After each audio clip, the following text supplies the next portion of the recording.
honestly feel like Kobe. I'm like Jokic with the rock. You physically couldn't hold me. I don't care if you pushing 40.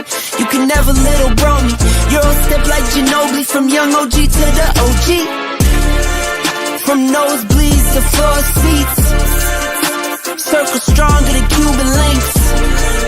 My gold dance, your gold plated. You verse me, now that's a reach. We ready? Who ready?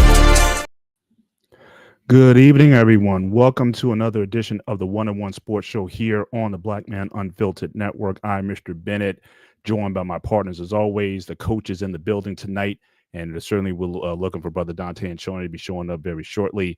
Good to be with you guys on this Wednesday, this fourth week in March, as we're in the middle of the thick of March Madness at this point. We got NFL free agency still going on. We got the draft coming up, and everyone's having their pro days and whatnot. So, again, lots of going on. And this week, baseball returns. So, again, first weekend of baseball starts this weekend as well.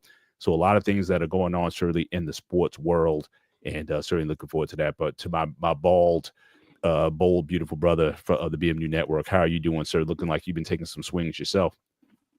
What's up, brother Ben? How you doing, man? I'm doing good. I'm liking those biceps, man. My Yankees, these are old biceps, man. My Yankees could probably use some of that offense right now. Half my team is on the IR, man. So, like I said, I don't know what they're doing with these training camps over here, but certainly they can use some work here. But good to be with you guys again on this Wednesday. All we ask is when you come in tonight, make sure you hit the like button as you come in. And certainly, if you consider supporting the algorithm, make sure that you consider a Cash App, or certainly you can certainly support us individually, our personal Cash App. So again, anything that you would give to us, certainly we greatly appreciate during this time. And certainly looking forward to a good show tonight. Lots of diverse topics tonight, as you saw in the banner coming in. Obviously, we're going to talk a little bit about the passing of the late and great George Foreman. Certainly boxing, one of boxing's best and legends. So, we're going to have that conversation going on. In fact, my man Mandrell, he just reached out to me. He's going to be up in a few to talk about this as well. But we're going to be kind of going all over the world of sports today. So I want to kind of start out with, let's talk about what's going on in the NCAA tournament. So obviously, we're down. Let's start on the men's side. Certainly, we have the final 16 teams that have made it to the dance, and certainly shout out to Arkansas and that coach, Calipari, John Calipari, got another team into the Sweet 16. He was at Kentucky for a lot of years, and a lot of people thought that his days might have been over because, again, he always had amongst the best draft classes in the country. Certainly a lot of pros from Kentucky went to the league, but fairly disappointing in terms of in the last few years getting his teams into the Final Fours and whatnot. Obviously, Kentucky is as big a pressure cooker a job as you can imagine, and certainly a lot of people think he didn't live up to expectations after a while, and they were getting bounced out very early. So I think it came to a point we had to leave. Goes to Arkansas, where I don't think anybody was really expecting a whole lot from him. And he goes up against, another former Kentucky coach in national champion, Rick Pitino, who, again, Rick Pitino still around after all these years and certainly was able to resurrect, St. John's University, beat them, and certainly they've been able to advance to the Sweet 16. So again, shout out to Arkansas program.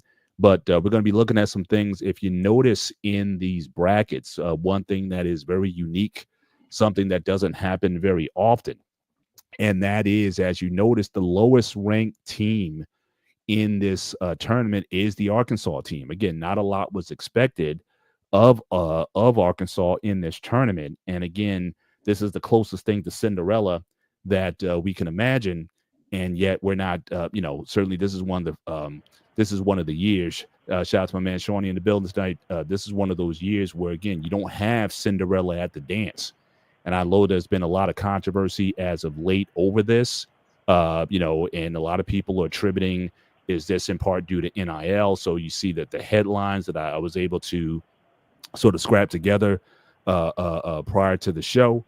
So again, for the first time in a long time, no mid-majors remain at the end of the Sweet 16 weekend. That's coming from, again, mid-major madness.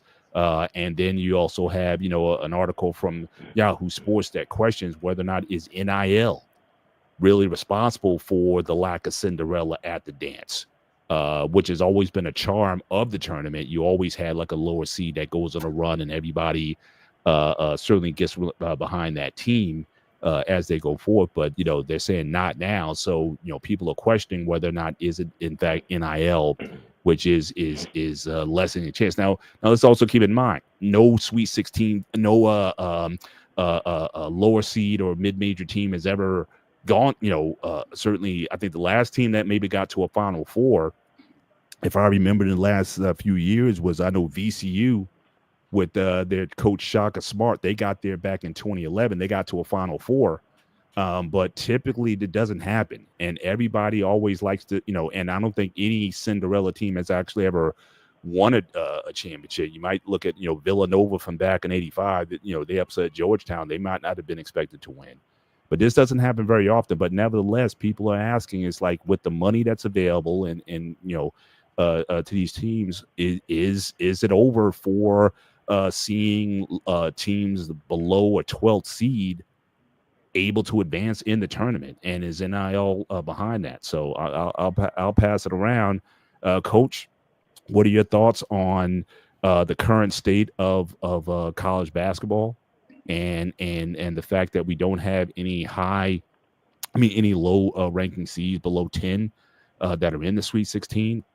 Is this good for college basketball, or neutral, or what's your thoughts on where we are with this men's tournament? Well, I think it's good for college basketball. There's never really been a consistent, entry of teams that's been Cinderella throughout the tournament. It's always a year where, or 2 or 3, where, you ain't in the top 8, 6 seeds, you might not make it because teams just be that good at that time. But yeah, NIL, I don't know how big of a difference it plays because everybody's getting paid regardless of what school. You might not get paid as much as the power schools, but everybody's getting paid to stay. So I think the transfer portal is hurting this thing. The transfer portal is what's hurting because there's some players already transferred that were on pretty good teams already. Right. So I think that's going to hurt. But, in looking at this Sweet 16, I would say Arkansas is like you said, Cinderella. But I think you're going to see the top seeds. I think they all will advance at least to the Elite Eight. I'll be surprised, if anything under a 1 makes it out to the Elite Eight. Now, I will say my surprise team, the team that I ain't going to say surprise team, but has probably the best young player in the game right now, is Maryland. Maryland got a guy, he's about 6'11", 6'10". He can dribble, he can pass, and he can shoot. So I would say that would be my breakout player. Cooper Flagg is getting all the attention. Right. But Jason Richardson's son played for Michigan State. He's getting some attention, but he didn't show up last game. But this freshman, man, he's been averaging, I think, about 16, 17 the whole tournament. And the other day, I think he scored the game-winning shot plus about 25, 30. Right. He's a good guy. He told the coach, give me the ball. Right. And so. Awesome. Shawnee, what are your thoughts on this? On the, and also this is, just as another note, I believe I read this after maybe the second day of the tournament, after the play-ins, that basically no one was going to get like 100% bracket out of this, that, usually people choose a couple upsets, a couple here, but nothing really panned out. No one was going to get a perfect bracket. And that was like the first time that's happened in a very long time. So, so certainly a lot of people who were counting on that, that didn't work. But what do you think regarding, where this is? And again, is this overall, whether it be the transfer portal as Coach talked about, or the NIL, is this good for college basketball? It seems like the top seeds are certainly getting there. And quite frankly, from a business decision, is that what you want? It seems like the whole thing with Cinderella is like you always want Cinderella until around the Elite Eight or Final Four. Nobody wants St. Mary's of Chicago in the finals because you're not probably going to drive. It's probably not a big school, and you're probably not going to get a lot of ratings. Or Florida Gulf Coast or something like that. It's good for the time, for a time, but people aren't serious about having one of these teams go all the way with that. But what's your feeling on the idea of these smaller schools or lower ranked schools or mid-major schools not being competitive up to this year's sweet tournament? Well, I think in this year in particular, it's just a perfect storm because next year it may change. I think as far as the sports community, there's going to be people who always just want to see these traditional blue bloods in that Elite Eight, Final Four frame or Final Four. But people got to understand, March Madness is the biggest thing going on this month because it's basically them. They don't really have nothing else to compete. So that's how they can be so successful. It's a major thing this whole month. So it brings. You have your college basketball fans, and it also brings. It's like the Super Bowl. It brings people to the support this event. They don't even watch no college basketball. It brings alumni out. Yeah, they just want to participate in the bracket. Mm-hmm. Anybody, it's fun to see like the interesting ways that people use to fill out the brackets. Sometimes they may go by mascot. You really, even if you was a basketball aficionado, you really can't use that in this tournament because it's a one and done, and the name says it all. It is March Madness. I forgot what was the upset in the first round that pretty much knocked out a lot of people brackets. I forgot the team. Kansas. It just slipped my mind, but it was a team. I think it was a 4-13 matchup, I believe. Yeah, but that messed up a lot of brackets. And I think by the end of according to ESPN, by the end of that weekend or the end of the first 2 days of the tournament, they were saying they only had 3 brackets left that was still intact. But as far as but UConn was always they wasn't the same as the previous 2 years. They was hovering, even though they put up a good fight. They tried to extend that game as much as they could. But about like why there isn't any Cinderellas current, pretty much like you say, Arkansas is the lowest seed remaining as 10. NIL and transfer portal, they are really shaping college sports. I know football gets more of attention because it's a bigger sport, but now you're starting to see it in basketball. And the big thing about basketball was in this tournament was the mid-majors and the Cinderellas. Because like I was saying, that is the excitement that brings to this tournament, that brings people who don't even follow the sport on the regular, but they just want to be there, be in the midst of these tournaments. Because a lot of times, when these schools go play, and it's not like the women's side where the higher seeds in the first round they get to host a game at their home gym, and then they ultimately move on to the hosting city per se. Mm-hmm. Men always the closest thing is you have to be the overall number 1 seed where you can stay in your region. So like if Houston was the overall number 1 seed, they'll be playing in the South, and that may be in Texas, Oklahoma, wherever. It'll be closer to them. But that's the closest, home court advantage the men will have. But NIL and because I was listening to this on the radio earlier today, and these smaller schools. Because at first you thought, okay, the NIL was adding parity to college sports because now, a mid-major can pay a player that would normally have the eyes of the Power 4 4, not longer Power 5, Power Right. 4 schools. But now the Power 4 schools are even raising their money because they have bigger pockets. Right. So is it? So the mid-majors can't compete. So now they going over there, and it was the coach. I forgot what team he was on, but he was so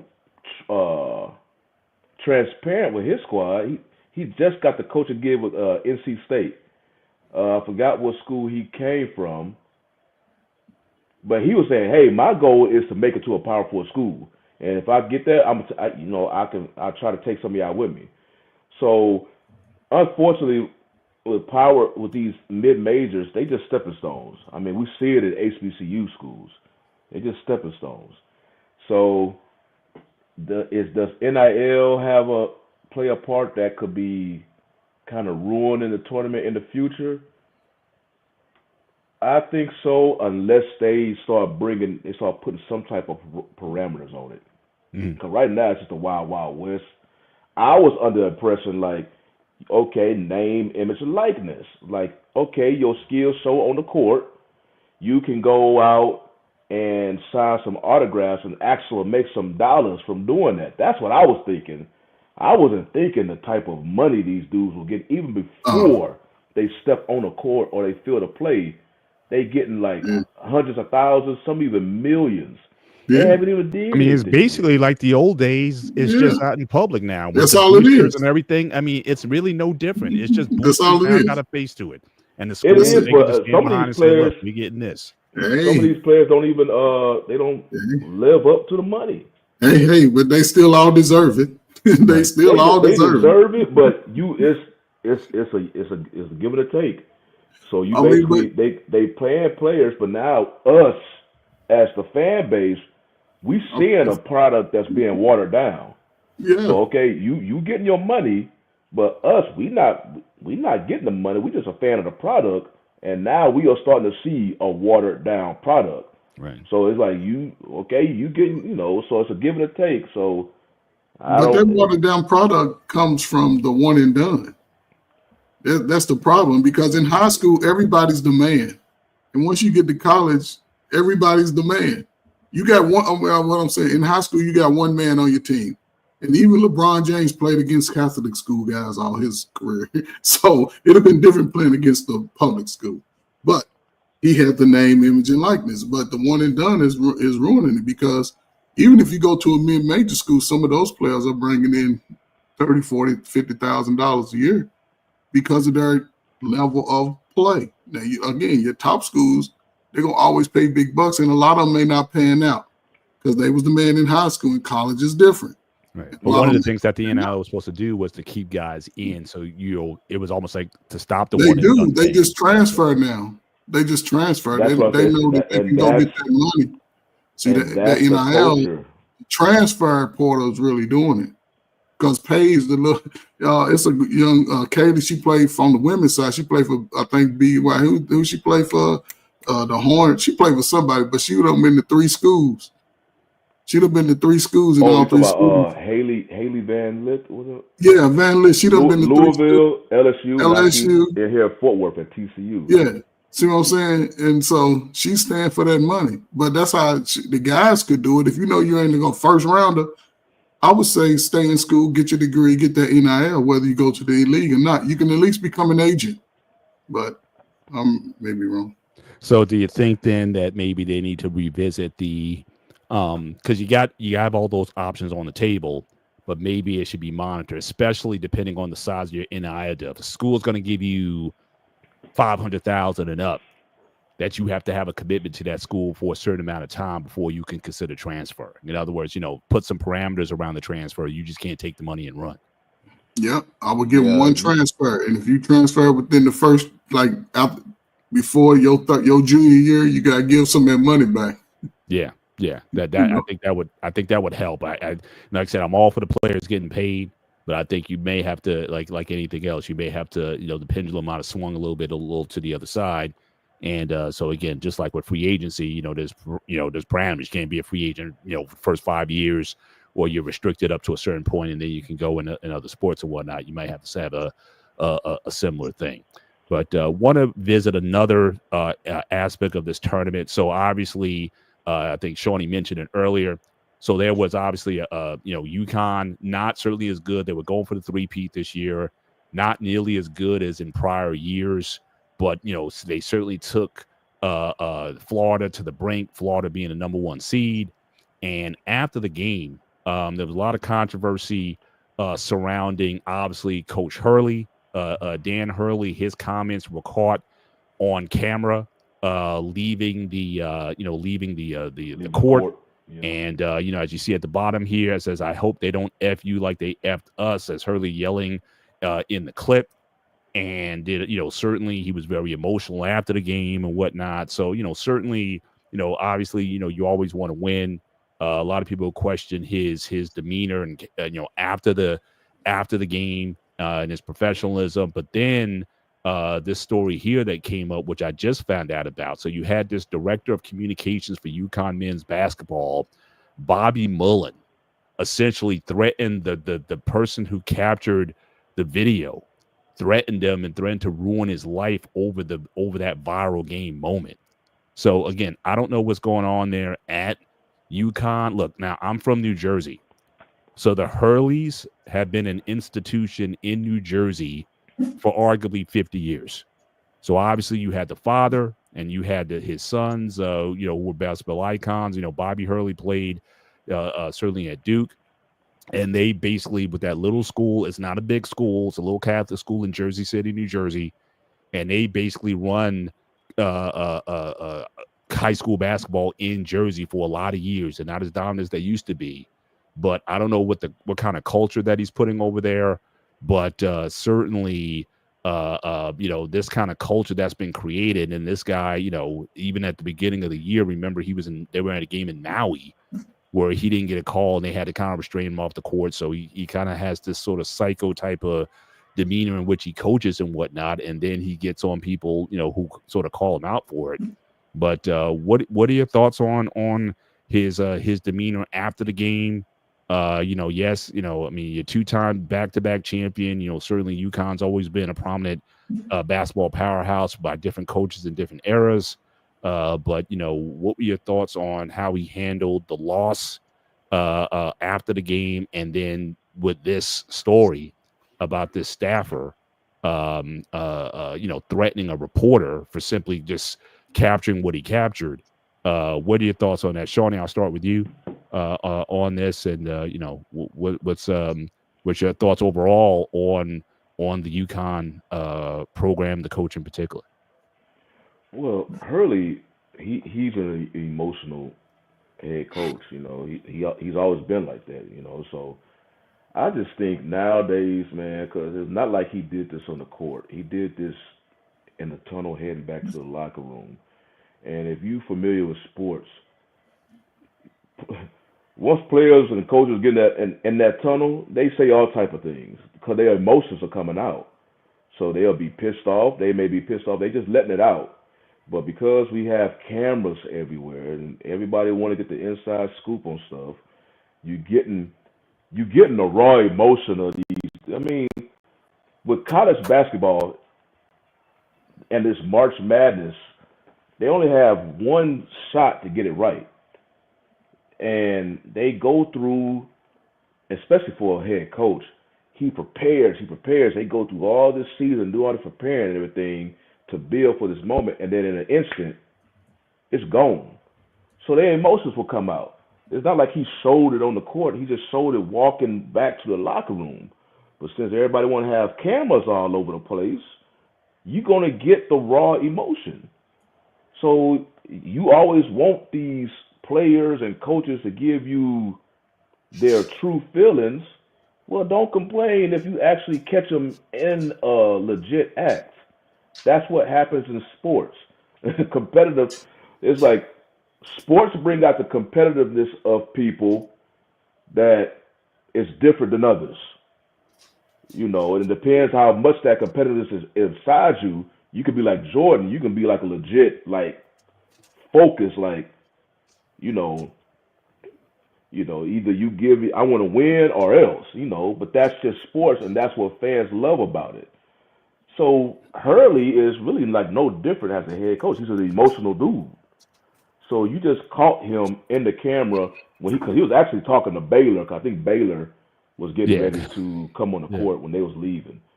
So I don't make too much of a big deal about it. I think I heard Carlos Boozer mention something about it, and he was like, "Man, the stuff I said in the tunnel, not even the locker room, but in the tunnel coming off the court, hell, y'all would have been getting mad at me." It happens. But since now you got cameras all over the place and you giving the outside world, and many of them may not even be familiar with that environment, they look at it like, sports is different. It's just different. If you don't play sports and you don't have that mindset, you'll be overly sensitive to the stuff you may hear from a sports court. So I don't make too much of a big deal about it. I mean, you put a camera back there, you caught a dude and is emotional, or raw emotional after a tough loss. They going for a three-peat. Hey, man, it is what it is, man. I mean, boys will complain if he just came back and they probably would complain if he came back to there with a smile on his face because they think he's not taking it serious. So it is what it is to me. I just see it. He's always been an emotional dude, and you saw it. So not like he threw a chair like Bobby Knight or somebody. It was in okay. All right, so we got the coach on. First of all, before we move on topic, just again, shout out to CJ Wilkins for the super chat. Jordan stayed at Laney High School when he got cut in high school. NIL makes it to where a guy who can't earn a rotation spot can take an easy way out and transfer. All right, makes no sense. It doesn't correlate to this situation because in high schools, there's limited high schools in your town and city. You can't just transfer. I see that point, but high school, no, he couldn't have transferred anyway. They go by your zip code. Well, here in DFW, that's why Duncanville and the team, the high school, my daughter would be zoned to if she was of age. When they won the state title, they starting to have open districts. Okay. So if you could somehow get there, they will accept you, and that's how a lot of them be staying on top of them. So yeah, if you could somehow get to that high school, now they got these open districts. Yeah, they don't really pay. Now some of them still have the zip codes. Like if this is like a stricter, like they, if you open upscale, not the public schools. Exactly. Yeah, like Southlake. I think Southlake is open, but they are upscale community. So those ones you have to apply to get into. Well, not Southlake. That's a normal public school, but that's in an upscale. They homes. Taxpayers, homeowners. They don't have a home over there under $1 million. So you can. It's an open district. But if somebody like me go over there, they be like, "What the hell you doing over here, man? You going down the street? They'll make you leave. You won't even feel comfortable." So, but Duncanville, they're open district. So if you can get down there, that's why they got a good basketball team, good track squad, good football squad. Yeah, it's money. If you can get down there, right, they'll keep you. Right, Mr. Bennett, what was the question again? Okay, so since you being a coach yourself, so you are the CEO of your team, and for that kind of conduct after a game, and also from the staffer who basically works for you. So again, is this staffer is he working on his own, talking about I'm going to ruin you if you put that out there? No. So what was your take on how Hurley handled that situation? And Hurley, he's been like that, a crybaby all year. He's a crybaby. He's a crybaby. That makes, to me as a coach, regardless of how I felt, I would have had to take it to the locker room. His team got outplayed. They haven't really been that good all year. They got outplayed, and he's always been, whining to the referees if they lose. Every game they lost, he whined to the referees. And the fact that a staffer did it, remember, they represent the school. Right. And he's threatening somebody's career. Let you go threaten somebody's career, see what happened to you. Right. And I'm just wondering, would he have done that if Hurley didn't create a culture and environment for him to do that? Because I've never heard that before either. Right. I mean, I can't necessarily put it on the coach, but I do put the coach's behavior after the game. I would have got in the locker room. Yeah, everything would have been thrown around. There would have been some furniture moving in the locker room. Yeah. You know what I'm saying? But as far as the game is over, it is what it is. And the staffer who probably had nothing, he's just there. Probably, I don't know what he's doing, taking stats or whatever. And he's mad. I can understand you being mad, but a lot of that behavior falls on the coach because, but emotions run wild. Yeah, I can see a player coming through, kicking a chair. Yeah, a player's going to do that. But for me to start out, and then knowing that that's what people do. That's what the news and sports people do. They look for that break, so they getting everything they can. And the fact that somebody made a threat to them, that's the wild part. I'll ruin your career. It ain't that serious, man. As a coach, I'd have said, man, we're going to get him next year, man. We wasn't that good. That's all I can do is hope him, it is he did something that probably won't be achieved again in the next 20, 50 years. So. Yeah. I mean, and just to be clear, this wasn't Hurley who said that. This was just a staffer. It was a staffer. It was the head of the head of communications for UConn. So again, I never heard anybody doing that. I'm just saying, would he be bold enough to do that without Hurley either putting him up to it or again creating a culture where that could take place? Because I've never heard a staffer from a program threatening the career of a reporter. And it's not like Hurley. He's been to these, in the spotlight for years, so he should know when the cameras are on and when things are going down the way they are. So for him to even utter those things, I mean, yeah, you want to get in the locker room and you want to, like Coach said, you want to kick the chair and throw the trash can, all that kind of stuff. You want to do that, fine. But it is an open area. There's all kinds of press back there. That's not an unfamiliar stage to you to utter those words and then. To follow up with that, I just think that what Coach saying. So it's and like I said, again the Hurleys, they're kind of used to getting their way. I got to tell, like I said, being from New Jersey, St. Anthony's high school basketball, they were an institution here for many years, and they were known for getting some of the best players in the country to play for a high school that barely had like 500 students in it.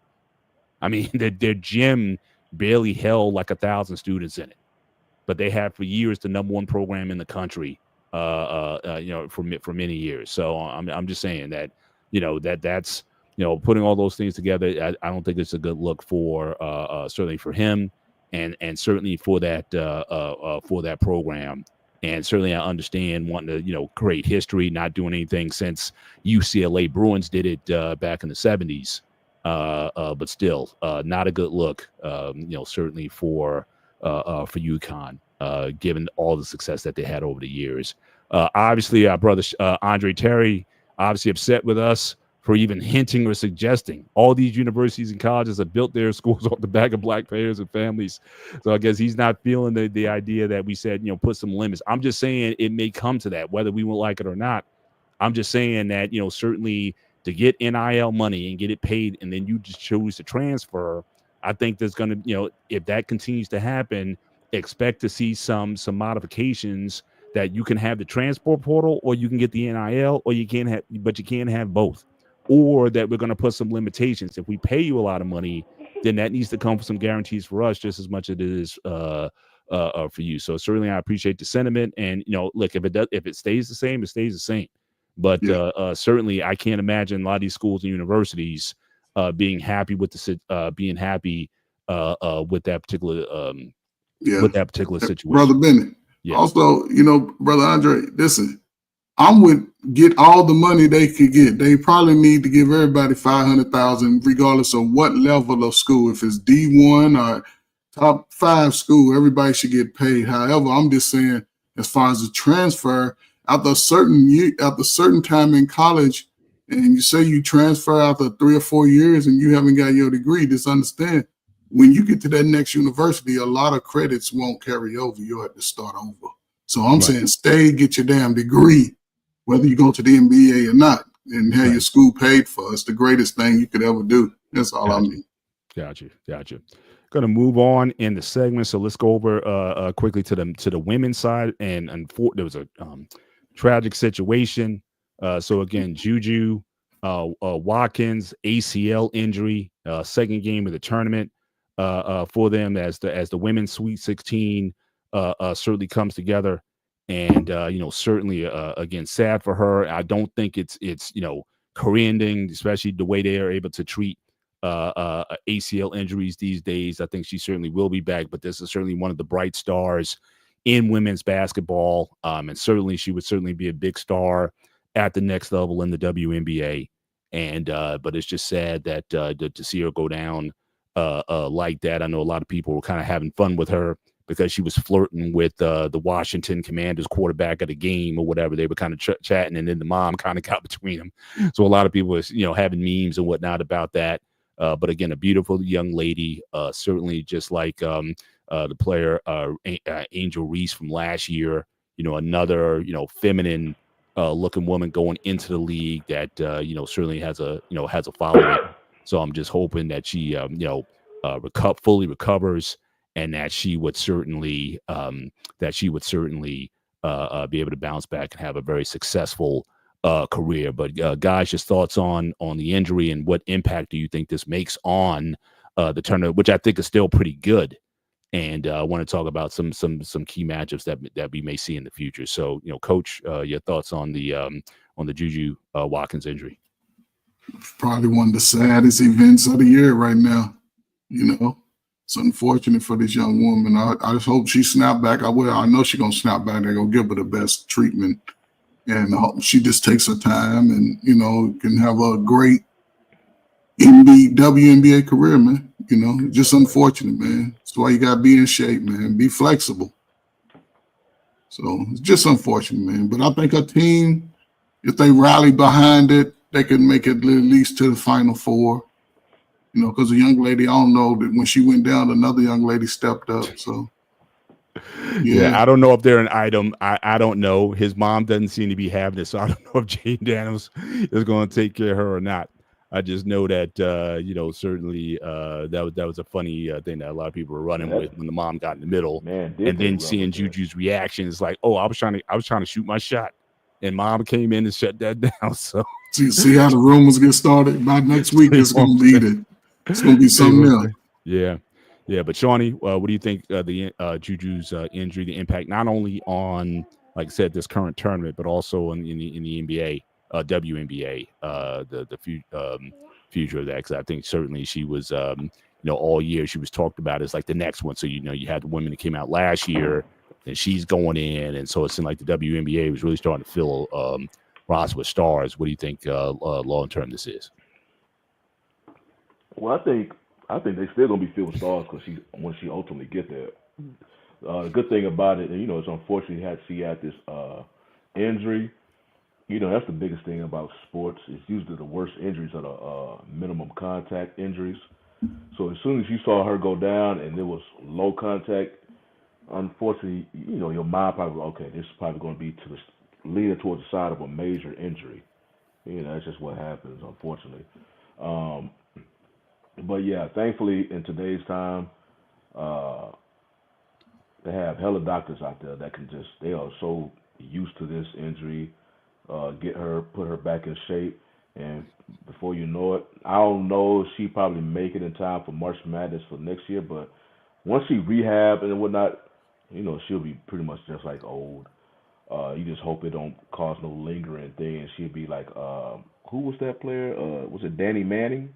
Mm-hmm. He had like 3. You hope that don't come out. Right. But yeah, it's just unfortunate that she went through it. But I know I'm pretty 100% faith that the doctors. Cause I heard the doctor who potentially going to be operating on her, he's operating on some high profile. Yeah, he's one of the best. Like he's one of the best out there. Yeah. Other high profile athletes, so he definitely knows what he's doing. So right. As far as with Juju and her value to USC, I believe it's huge. I believe it's like Caitlin Clark was to Iowa. Iowa, yeah. Because you look at Iowa now, they are not. It was Caitlin Clark who basically she had to score the 30 to 40 points to them to get to the championship game. And when they lost, because they went against a better team, it was really LSU or USC versus Caitlin Clark. For the most part. And USC, as far as Southern California, they're almost similar. I think I don't watch enough of them to really compare oranges to oranges versus their roster versus our roster. Juju as a complete player is better than Caitlin Clark. Caitlin Clark is just her style of play brought the masses to her, and more power to her because that brought eyeballs to a sport that really elevate women's basketball. Juju is just a more complete player. That's not really down in Caitlin Clark. That's just if you watch basketball, you can say, okay, it's like equivalent to like a 5'2" baseball player versus somebody who's a home run hitter, you know. But I think Juju was the face of college basketball, men or women, because the men, coach mentioned it, they don't even stay there long enough. As soon as you get a glimpse, most likely during this tournament, and that's a hell of a player, they gone, you know, so you don't see them no more. But women, they stay there. That's how Caitlin Clark got so huge. And Juju is doing the same thing. Now, I think Caitlin was in Iowa, in the heartland of the country, while Juju over there in the West Coast. West Coast is West Coast. They could put you on TV so much, but that time difference is, you know, they just, you know, especially, you know, you over there on the East Coast, and Coach is, are you East Coast time as well? Yeah. So by the time if they play their native time, y'all get ready to go to bed. Right. Yeah, it's 11 o'clock. 12 yeah. o'clock. So it's just that comes into play, but you know, I think it was definitely a blow to college sports. You know, deflate the tenor, especially on the women's side of the tournament. You know, you still have some good women's players in there, but I think people was really, you know, at NBA it was about when Kobe and LeBron, people was really wanting them to meet in a fight. It was on the collision course, but then Cleveland didn't make it. That's when they got beat by Orlando. Right. Played. This time it was USC versus. They wanted to see USC versus UConn. Juju versus Paige Beckers. They were supposed to be on this collision course, and then unfortunately the injury. So they may, who knows, they may still play each other, but I don't think it's going to be that close of a game. Right. But yeah, it was devastating to the college basketball landscape. As I was listening to the radio this morning, you heard many people, many radio personalities sending their best wishes to Juju. Yeah, it's once you see somebody on the court and, you know, rather than pain like she was, yeah, and then on top of it was a low contact injury. Yeah, if you watch sports, you familiar with it. You like, yeah, you gonna be out for a little bit. Mm-hmm. Yeah. Again, hopefully, sending prayers her way. Hopefully she heals and just gets over the mental of it. Because, you know, like Coach, I'm sure you've dealt with it before. You know, some people, once they get injured, even though they're fully healthy, but mentally, can they get over, stop nursing the injury and just continue to go on like they did before? So hopefully they're able to do that.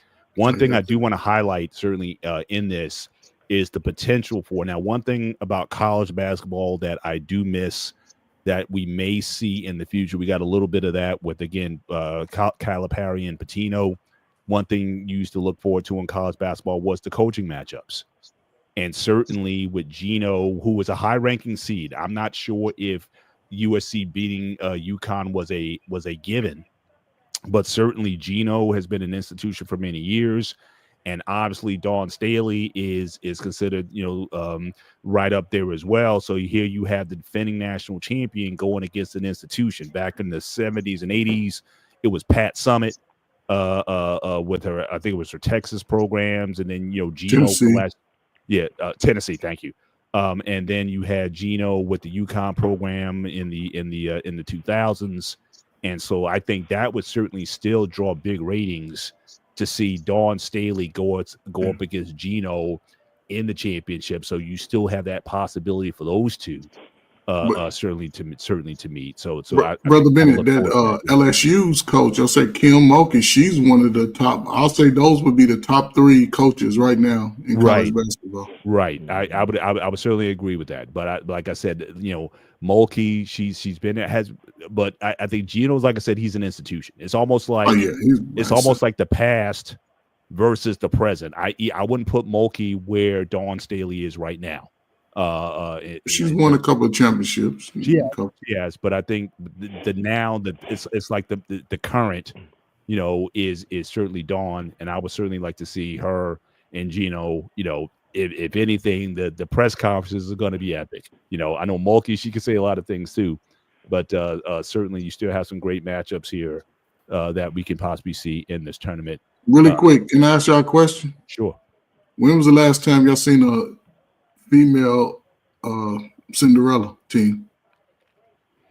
Doesn't happen often. I don't think the talent pool with the women's game is as deep as it is with the men, not with the elite programs. I think that certainly a lot of the same schools tend to always be certainly in the dance, and certainly with the NIL, just like with the men, certainly there's a lot more money that those institutions can pay for those type of players. But I just don't think the talent pool as of yet has caught up to where you would see a Cinderella. If you're a top player in the country, then all these teams that we're seeing on the screen here, they're going to be throwing everything at you. So it'd be hard to find somebody in that situation. And now, especially with the portal, for them staying at a Cinderella school. So I just think the talent pool just isn't as deep with the women's game. Shawnee, what's your thoughts on that? Yeah, if you, it's like the women's. If you go back in history, especially the last 20 so years or whatnot, like the top 4 seeds when they come to these tournaments, they like a step above. Maybe a 2 seed can challenge one of those 4 seeds. But you talking about, a Cinderella, you may see on the women's side of a Cinderella maybe getting to the Elite 8. Maybe get to the Elite 8. But then ultimately, they're going to run into one of those top 4, 1, 2 seeds. And then that's when you're going to see, like, the difference. What you're saying, Mr. Ben, like, the talent pool, men's side, especially like 10 years ago, they had players who had the talent as a D1 player. They just, at the time, they wasn't getting recruited. So they just, went to the smaller school and played. And then once they got in the tournament, you could see, oh, this dude he could play with y'all. Right. And he probably better than y'all. Right. But the women's side, it's just, if you're a better player, they don't really go to a mid-majors. They go straight to one of the bigger schools. Right. And you've also had schools that have not necessarily had the best talent, but I think athleticism. Like, you might not have been the best player, but if you had a 48-inch vertical, you could play the alley-oop game, you could play, or the physicality, you could play bully ball. I just think that the athleticism in the men's game certainly, I think, kept a lot of teams, competitive with a lot of those larger programs, especially because anybody can have an IR, but it seems like with the women's game, it seems like more skill is required at the women's game. You're not going to see a woman just dominate physically as you would with as long if you could dunk it, you could. Because I put it like this: if you have a mid majors on the women's side that could somehow get to the Final Four, maybe just lightning strikes. Mm-hmm. Just think about if they would have ultimately ran against the South Carolina last year, the undefeated South Carolina. Yeah. You can possibly see they can possibly get beat by 50 points. And right. That's you had your moment, but once you go against a juggernaut on the women's side, you gonna see why they're a juggernaut. Right. So remember when we was going back to earlier in the show, and we was talking about how NIL or the lack of mid majors. We've seen this before. Parity in college sports and basketball, especially March Madness, is gold. We've seen this before on the women's side. Remember when UConn was dominating the tournament, and people were like, man, we don't want to watch this because we already know what's going to happen. UConn going to win this, and that's when their tournament was just not doing well. And then once they started getting more parity, that's when people started paying attention to more as far as the everyday. I'm not talking about the basketball aficionados. They always watch. but the everyday crowd and getting the eyeballs on a women's sport. So you don't want, what's up, Dante? You don't want, you know, if you're going to play against a mid-majors from a women's side, they go against a juggernaut, they just going to get dominated. Now, Yeah.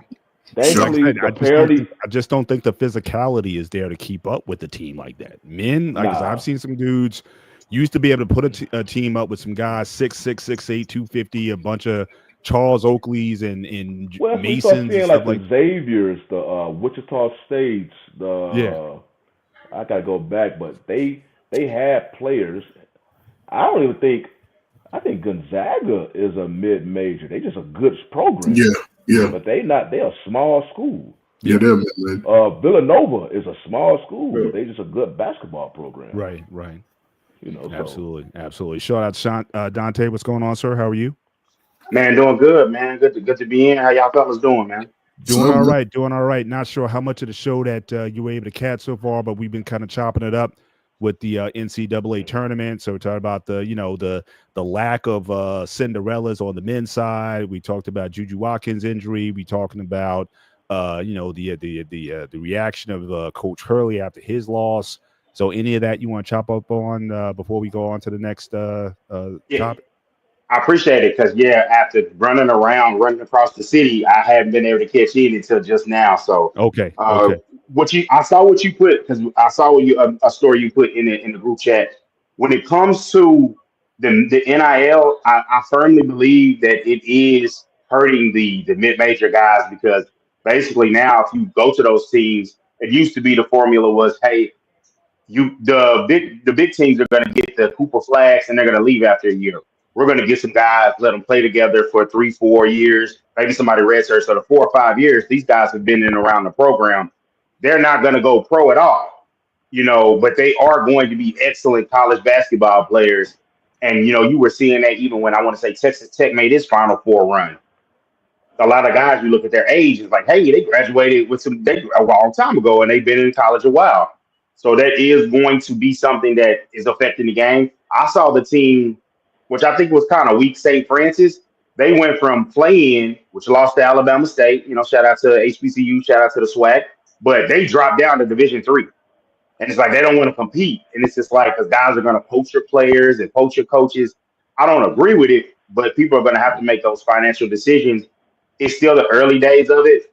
Some teams will fight back. Some teams will get enough NIL together and get some guys. And there's always going to be guys that need to transfer up, transfer down. I saw the kid, Mikey Williams, who looked like a bright future. He's leaving the school in Florida that he's at.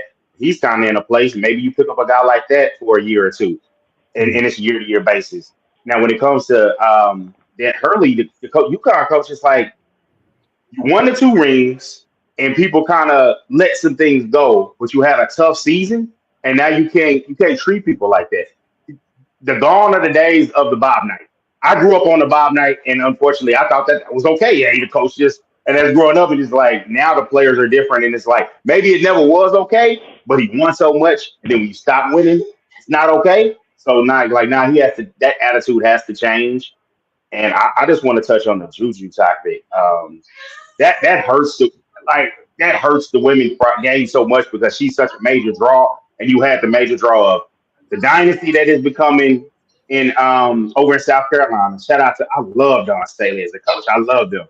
And then you got Juju, as a rising star that is 2 years in a row, just an outstanding, just the next star, player coming up on one end. I read a great story about the girl at UCLA that's 6'7" and grew into her body. So I'm reading into it and I'm like, man, we got these different players, and of course you got UConn still in, Page for the last ride, and then to lose a piece of that hurts. That hurts the game, and it's like it hurts a fantastic player. I know technology is better, but I always say this with any big injury, I hope they come back the same, and I hope they don't rush back. And because it's like just fantastic seeing her, what she was able to do. And so I hope she comes back. She's becoming a star. I'm gonna buy my little girl the little T-shirt that she got. And then and I've seen girls already with her repeatable hairstyle. She's so marketable it's like, yeah, I'm hoping the You best talking for about her. that little bun on? Yeah, that Vanna. I saw little girls with it. I was just like, look, I'm a cop. When my girl, if my daughter plays basketball, you gonna be. Hey, I want you to model your game after this. Like these are people that can ball. You model your game after She this. even got commercials with the bun. So I say, okay, they Yep. marketing it. They marketing it. Absolutely, absolutely. Real quick, want to switch over to the NFL. So again, in the latest free agent move, so Russell Wilson is certainly signed with the Giants. Actually, just a historical first. This is the first time that potentially the New York Giants will have a black quarterback and in a starting role because they also signed Winston. So certainly shout out to them for making that move. But it seems to be at this point in time that the Steelers and Aaron Rodgers are kind of like the last couple. It's almost like when you 5 team and you down to the last two, and I guess it's like, well, I guess I gotta pick you. So I'm not as you see with my hashtag here. I'm not in favor of Rodgers coming to to the Steelers, but it may be just out of just out of necessity now that they run out of options. And sometimes, just like in life, the one that you wind up with might be the only one. Sometimes the only choice is the best choice, or he could possibly retire. So just want to bounce this around. What do you guys think? You think he signs with the Steelers, or do you think he retires, or do you think there's yet another team out there? Because I think Minnesota basically said no to him. Giants just said no. So who is left, if anybody? So does he stay, or does he retire for the Steelers? So just want to get your thoughts on that, gentlemen, before we move on to our feature topic of the night. You go ahead, coach. It's like two old people trying to get together and they don't really want to, but they know they got to, right? They just, I think it's hard to say, man. If Rodgers wants to play, he'll play for Pittsburgh.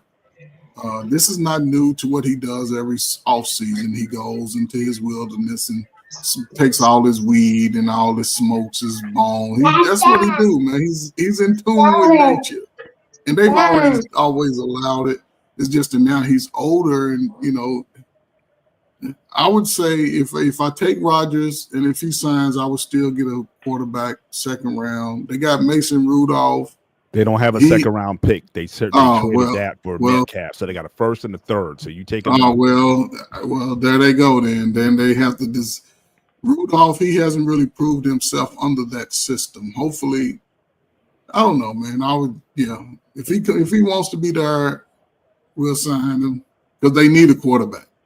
Listen, I'm saying ride with Rudolph. We go 6-11.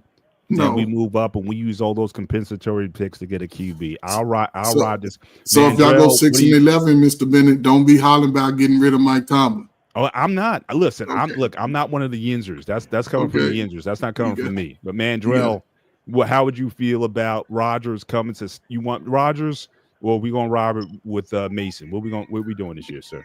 You talking about Aaron Rodgers? Yes.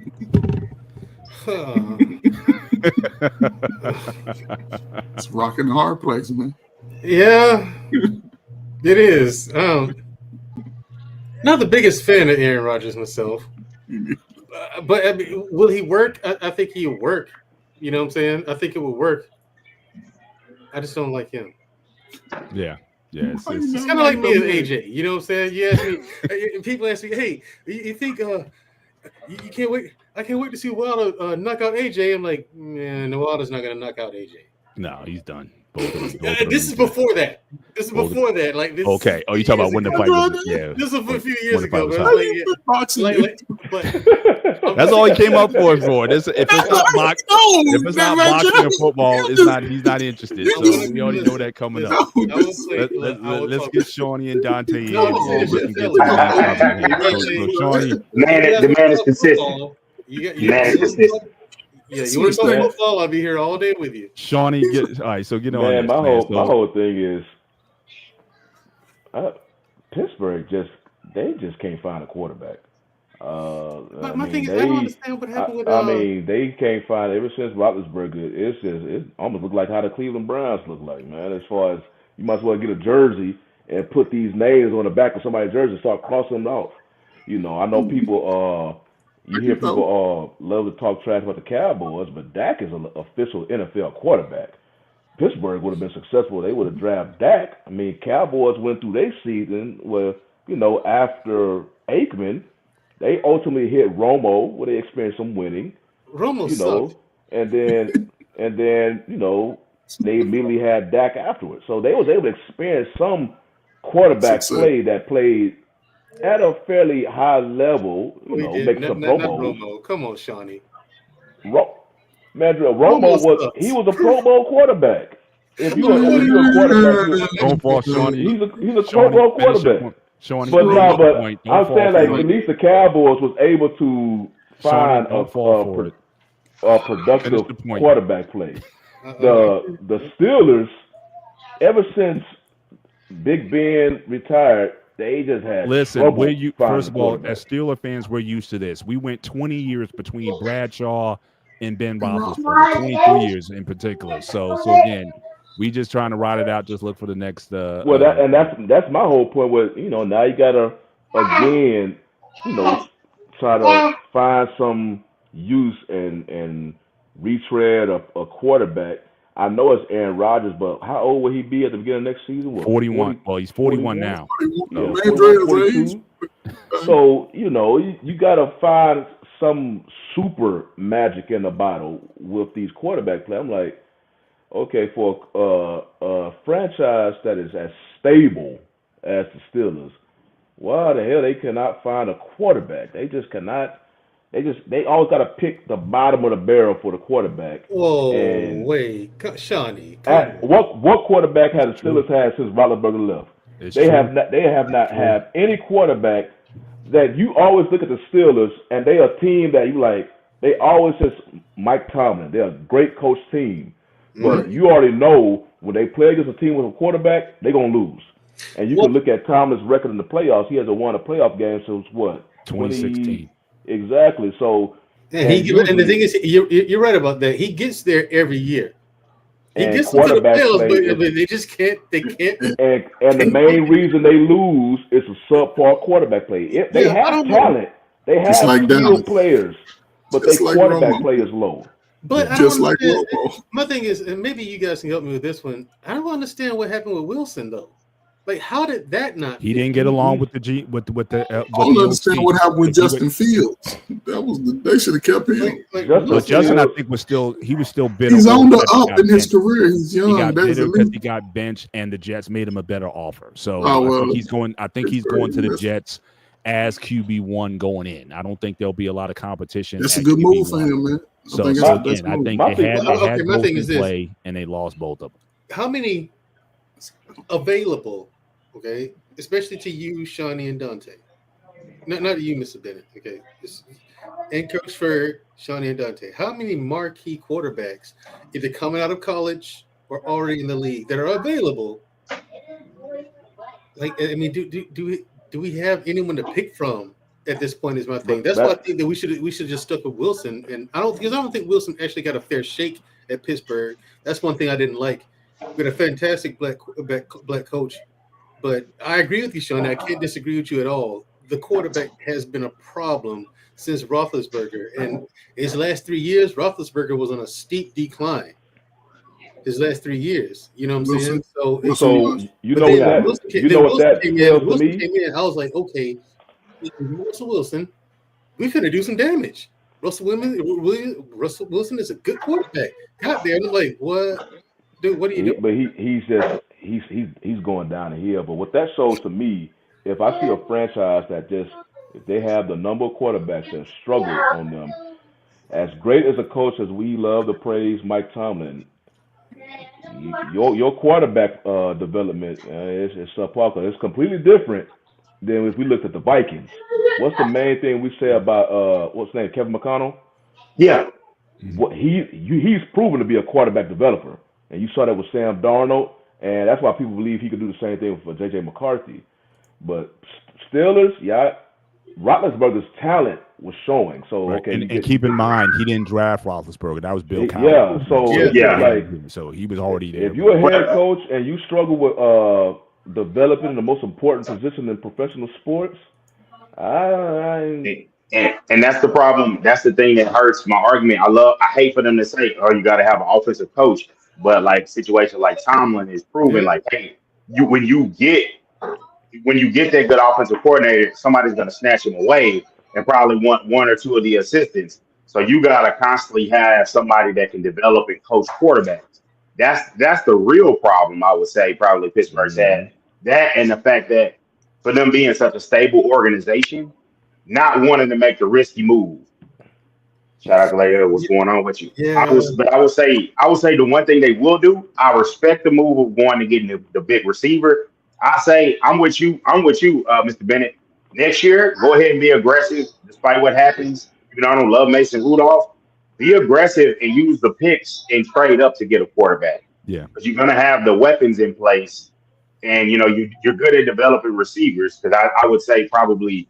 I heard somebody say, yeah, this might be what's his name, the receiver, his last season, Pickens last season there, because you paid somebody else. But you gotta be able to. You gotta keep him. Yeah, they can't let him go. Definitely. You got to be able to get. He might be a fantastic receiver, but you got to be able to get the ball to him. Absolutely. You know what I'm saying? That's I agree. Well, I wasn't disagreeing with you, Shawnee. I was agreeing, but I just want to pick your brain a little bit to find out like what solutions would you recommend and stuff like that, man. So I appreciate that. Yep. Let's move on to the last topic of the show. So obviously, as our title banner here, we lost one of the boxing giants. One of my favorite posters in boxing is basically like the four kings of heavyweights that you have on the cover. You got Muhammad Ali, you got George Frazier, you got Ken Norton, and George Foreman. They're all in tuxedos. It's one of my favorite. Boy, I used to have a poster of it back in the day. But we lost an icon, Olympic gold medalist from the 1968 Mexico Games, former heavyweight champion of the world, obliterating Joe Frazier in 1973. Lost to Ali. Had some brutal fights to fight. Probably one of the most watched fights of all time. Him and Ron Lyle, which was just a slugfest. Left boxing in 1977 after a loss to Jimmy Young. Comes back 10 years later and resurrects his career. Totally different style, much bigger than he was before. 7 years later, at age 45, wins the heavyweight championship again for the second time. And has just been a staple within the sport of boxing, also as a commentator. And probably more importantly, he's ubiquitous because I've used the George Foreman grill for nearly 30 years. So you can make a point, you can make an argument. He's probably one of the most successful boxers of all time, not only just from earnings in the ring, but also from a marketing perspective. Floyd Mayweather, from what I understand, doesn't have any marketing deals. Muhammad Ali, he did Decon Roach commercials and Orada French fries. That was all he could get back in the day. So the success that he had post-career would rival that of any athlete in history regarding the marketing opportunity that he had for the George Foreman grill. So he has been a staple. Family man's got a bunch of kids, named all his sons named George. But he's also from Houston, Texas. So I wanted to get Shawnee and Dante, since you guys are from the Houston area, wanted you guys to speak first on George Foreman.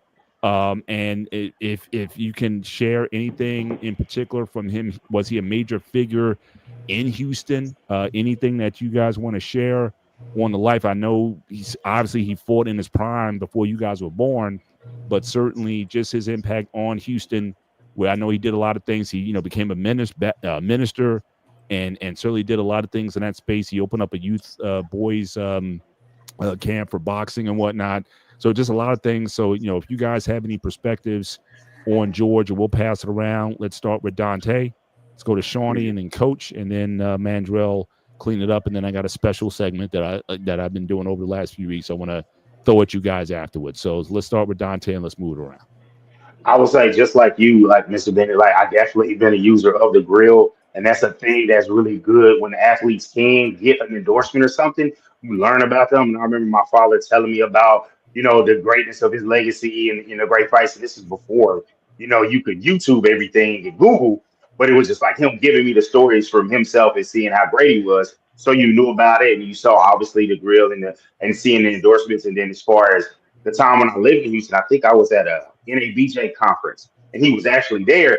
And it's the thing about when you win a championship in boxing, but definitely a heavyweight championship, the aura was still there. This is like the 2010s or something, and it's like the aura was still there. It's like, hey, that's heavyweight champion George, and he's there. I think some of his children were there, taking pictures with people. So that aura was still there to know like who he was. So it was special to see that, like, wow, that's really him. And then I could see his hands, and I was like, I couldn't imagine somebody fighting.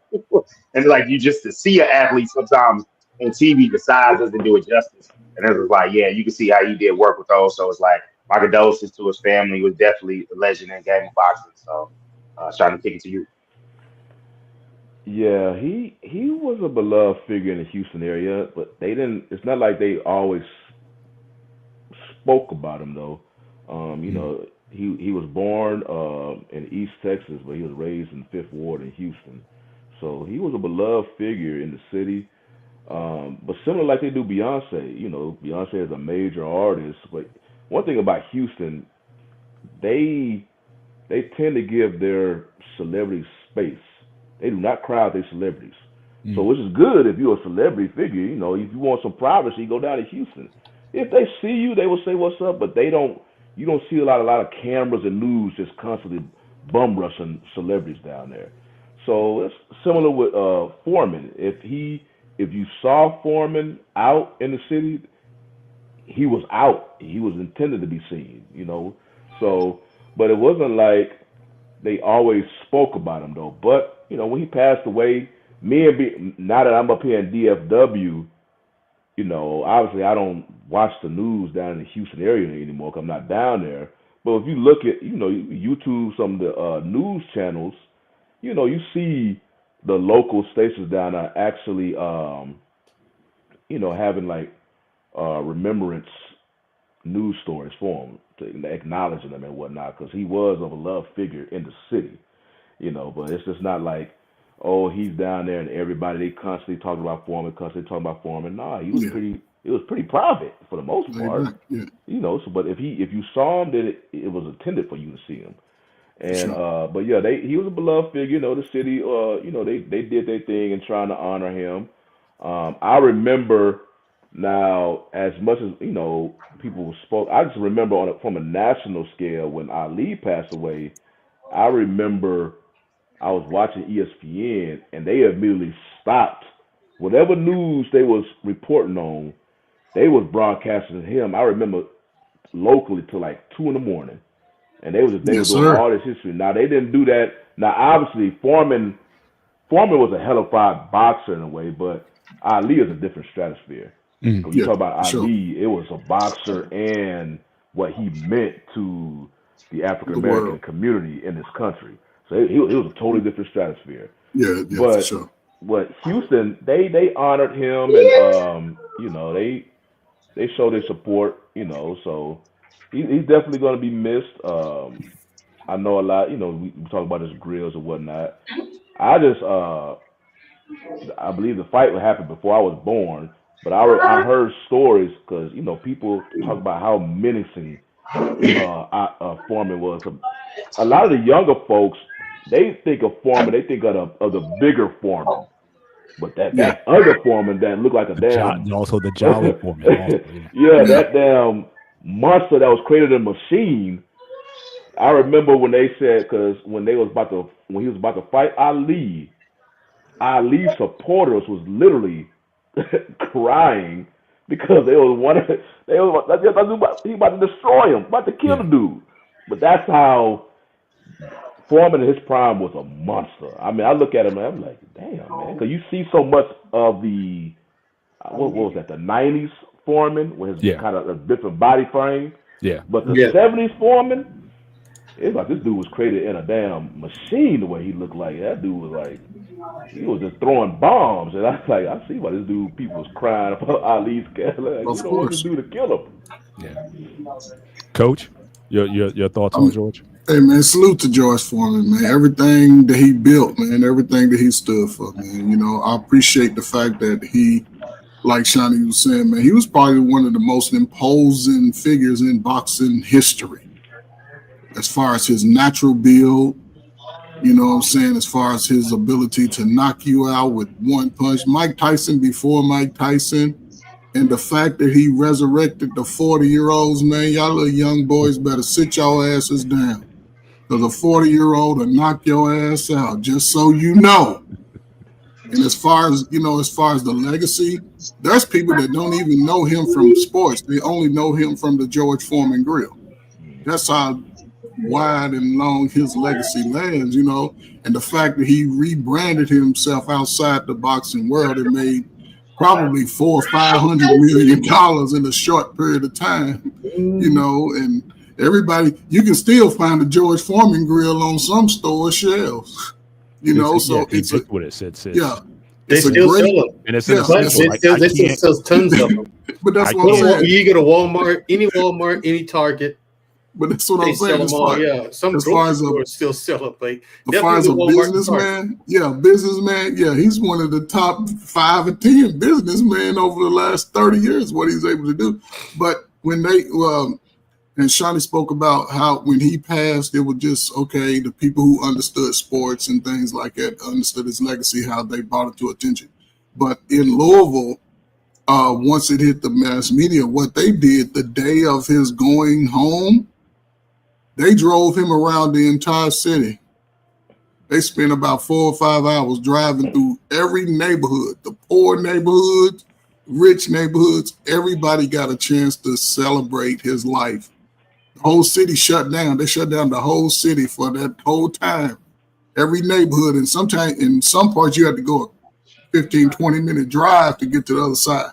And they drove through. The caravan was probably, they say it was about 5-6 miles long, because people were joining in, because people came from all over the world for that, and that was probably amazing. They showed it on the news the whole time. From so My salute to thing the old is, school. real quick, before Mandrell, you go. Just talking about what you just mentioned, Coach, how he was received in Louisville and how they took him around the city or whatnot. It just shows, because I'm not really sure how strong of a figure Foreman was as far as within the civil rights, like Ali. Yeah, But it just shows, like, back then when a lot of times they try to squash our names per se, and people in our community squash our names, and only for us to make it on the other side to where literally our people are. And let's just show you how beloved Foreman was to the community, how you are celebrated. Those other people who tried to squash your name, they forgotten about. Meanwhile, we over here getting celebrated in cities, you know, all around, taken around, you know, like getting a hero's, you know, ceremony, yeah. while other people who tried to, you know, put our name in the dirt and whatnot, they forgot about it. You don't even know who they are. Can I say this before, man? Just go. Listen, if you ever come to Louisville, man, you got to go to the Ali Center, man. You have to go to the Ali Center. It's one of the greatest individual attractions for one person in the country. It's awesome, man. If you ever go, Ali Center. Mandrell, go ahead. Well, Big George Foreman, yeah, Big George, that's the big tubby jolly fat guy in the '90s. That's Big George. Like Shawnee was saying, Foreman. That's all he was known by, Foreman. Back then in the '70s, in the '60s, please. You're right. Like, if you watch George Foreman's fights back then when he was in his prime, he would literally, with boxing gloves on, grab people and move them into the position he wanted them to be in and hold them with one hand. Like, no one else has done that in boxing since. Like, who does that? Like, what kind of monster do you have to be You got on boxing gloves, 10 ounce boxing gloves. You able to grab somebody with a strong enough grip and literally move them in the ring where you want them to be. Okay? Then the fight that always stuck out in my mind was when he fought Joe Frazier, and Frazier tried to jump out of the ring. Literally. Not even kidding. Frazier was known as a monster too, but man, listen, that era of heavyweights, we haven't seen anything like that since. That was just nothing but monsters. And Ken Norton, Mr. Bennett, for real? I'm just saying he's on the poster. You know the poster I'm talking about. They're in black tuxedos. Yeah, I know what you're talking about. And they're all there. But I'm just saying, but that's one of my favorites because again, those fighters represented that era. Now, again, Ken Norton obviously lost to Ali. Well, he should have had at least one against Ali. I think they robbed him at least on a couple. He beat him the first time. He won 2 out of 3. He did win. Real talk. He won the first one for sure. He beat him, and I thought he won the third one, but they gave it to Ali. But he won 2 out of 3 against Ali. You got to give him that. But that one. That's the Ali that already had part. I get it, but he beat him back in 70. He beat him back in 73 when he was still in his prime. So he beat a cripple. Whoop-de-doo. Okay. So I mean, I was about to point that out to you, Mr. Bennett. CJ asked one of your fantasy questions. Yeah, about that one. We can touch on that. Actually, I got a few queued up. So we're gonna go through those first, and then I'm gonna make it a footy in. But Foreman was the thing that gets me. Here's the thing. That's true. People were so scared of Foreman. Yeah. Like people were terrified. And as quiet as Ali keep it, and as much noise he made, Mr. Bennett, I think Ali was scared too. At least nervous or worried. I don't see how he fought a perfect fight. I mean, he fought the only fight you can fight against. The rope dope, but I mean, he totally tired him out. Exactly, that's the only thing you can loose ropes that allowed him to lean back farther than anybody else. I thought, and they changed boxing rules because of that was almost as good. It wasn't as dominant as Crawford versus Spence, but you can make an argument that again, I don't think he had Ali hurt in that fight at all. No, he was hitting him to the body, and Ali was telling him, "Is that all you got?" So again, he had him psyched out. He had him psyched out mentally. He had him exhausted physically, and he knocked him out. So again, I think that Ali had very little to be intimidated on. And size wise, when you look at him, it wasn't like he was a 250-pound monster. He was 6'3", 220. Ali weighed in that fight 6'3", 214. So he wasn't that much bigger than anybody else. Yeah, it wasn't the size. So it wasn't like Ali. It's not like he had It's not like he had a size. He was so dominant in size over Ali. Ali was a big man, but he had the strength advantage. He was stronger than Ali. No, he had the strength, but again, Ali exposed him even up to the fight because again, he always threw those looping shots. He never threw a straight shot with power. And so you could see his shots coming, and Ali called it out in the lead up to the fight. So again, to me, that Foreman to me isn't the most dangerous. I know you want to, people like to talk about that. The Foreman that came later, I was going to get to Foreman that came later, the big Joe Foreman. He was not. His hands were so heavy, like he was knocking guys out, and I was like, what did he hit him? Even when he knocked out Michael Moore, I'm like, the shot itself didn't Is that all you got? Well, I ask you this: here's the thing. Who hit harder, Foreman or Wilder, with the knockout power? Oh, I heard y'all talk about Wilder's all he needed was one hit. Honestly, I would say Foreman because again, it was like his punches were so heavy. It was like he would just touch you on the chin like this, and you were going out. Wilder, he's taking that right hand and he's launching it from here. Bing! Wilder, it is a hard. Every time he knocks someone out with that right hand of his, and it's always the same shot. It's the right cross. Yeah. That is the right. That's the only shot it is. It's the right cross. Notice he can't throw hooks, Wilder. He can't throw hooks. He barely jabs. He walks around. He stomps around the ring all fight long, looking for an opportunity to throw that big right hand. Mm-hmm. That's it. And that's been a no-no in boxing forever. You have to box. You have to mix it up. You have to show them something different. You have to do feints. look, he knocked out 44, 46. Come on. Here's the thing. Yeah, you did. But how many of them were plumbers? Now you want to go to that. Now you want to go to that argument. Now you want to go to that. Sound like JJ Redick now. I'm just look, I'm saying now when he got into a title contention, the competition got more stiff. When he won the WBC title, okay, he started beating some real fighters. But here's the thing with him though. He ran into the very problem that all good boxing coaches warn you about when you have a lot of power and you rely on it. One day you're gonna get in that ring, and what you gonna do when that man take your best punch and keep coming? Yeah. What are you gonna do then? Yeah. All you got is the one big right hand. What are you gonna do when that man takes your best shot and keeps coming? Coach. Nice coach, yeah. Yeah, And so that's what Wilder ran into. Mike Tyson ran into the same thing. And Foreman did against Ali. He couldn't do anything. All the big punchers run into it is because the ego gets in their head, and that's what. See, when Foreman's ego was broken, it was broken by Ali. Psychologically, he was kind of done, but he comes back in the 90s, much more dangerous fighter, far more dangerous because he opened up his bag. He used the cross guard.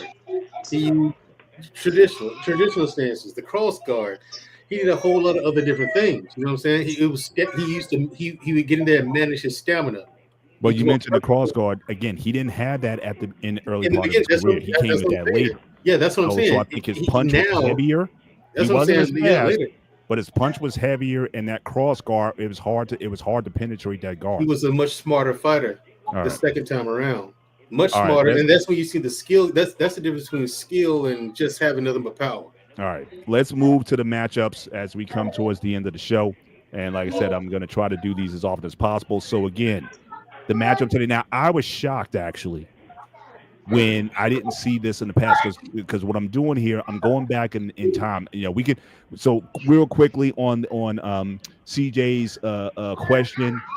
I guess the dream matchup you're talking about that 89 Tyson versus the 74 Foreman. I'm picking Tyson. I'm picking Tyson all the way. I'm picking Tyson, but now the 90s Foreman, I'm not so sure. I think the 90s Foreman has a better shot against an 89 Tyson than the 70s Foreman did. Yeah. Because Foreman, you could see, especially in that fight with Ron Lyle, and he got knocked out by Ali, you could hurt him. So Tyson had more power than both of those guys. And speed. So I would pick 89 Tyson. I know what you coach. You've seen both of them. What would your thoughts be on that? 80. So prime Tyson versus prime Foreman. Who you got in that? I'm if it's 74 Foreman, I think Tyson knocks him out in 2 rounds. 2 rounds. 2 rounds. Yeah. See, I'm totally opposite of what y'all say. Okay. Because like you said, Foreman, one thing Tyson wasn't good at is getting held up. He was better when he was free to move. Foreman would have held him and moved him over to one of those positions and got the best of it. But again, they both had great power. Tyson would have been one of the best fights to see. If I could match any old school, Tyson and Foreman would probably be one of the best matches. But I think Foreman would have taken him out. Because Tyson couldn't take too many punches. Even though he gave them, he couldn't take too many. His career was never the same after that Buster Douglas loss. That's true. But that was 90. So you're talking about Tyson before he lost. Yeah, Foreman in his prime and Tyson, I'll take Foreman. Okay. All right. Dante, Shawnee, you guys want to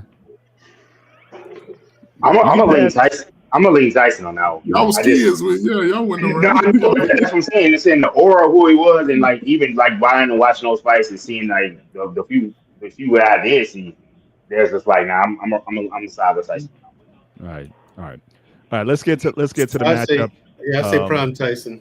All right. So here's. All right. So again, I try to come up with challenging matchups here. So this is the first one. Now I was shocked that they didn't fight. So we gotta give shout out to Ernie Shavers, who at the time in the 70s was considered one of the most devastating. Look at this, 76 when he's got the same number of fights as Foreman, but more knockouts.